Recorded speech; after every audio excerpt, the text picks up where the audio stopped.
അബ്രാംസിന്റെ risk വൻ ഹിറ്റിലേക്ക്.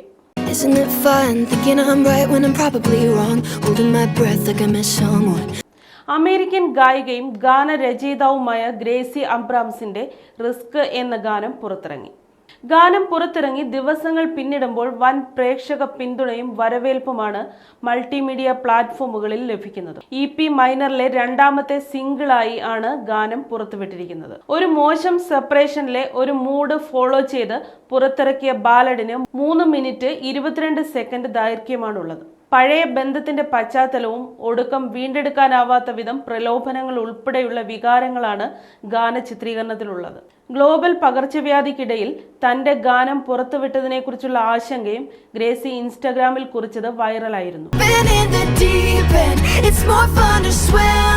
ഇപ്പോൾ ഭയാനകവും അനിശ്ചിതത്വവുമാണ് എന്ന് ഞാൻ അറിയുന്നു. പക്ഷേ എനിക്ക് ഭയവും ഉത്കണ്ഠയും തോന്നുന്ന നിമിഷം ഞാൻ എഴുതുകയും സംഗീതം കേൾക്കുകയും ചെയ്യുന്നു. നഷ്ടപ്പെട്ട പ്രണയത്തിനെ വീണ്ടെടുക്കലാണ് എൻ്റെ സംഗീതം.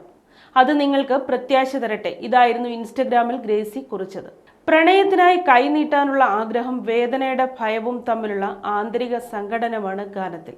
പാട്ടിന്റെ കോറസ് ആകട്ടെ ആവർത്തന ഘടനയോടെയാണ് ചിത്രീകരിച്ചിരിക്കുന്നത്. ഹൃദയഭേദകത്തിന്റെ സൂക്ഷ്മത റിസ്ക് എന്ന ഗാനത്തെ പ്രേക്ഷകരുടെ ചുണ്ടോട് അടുപ്പിച്ചെന്ന് പറയാം.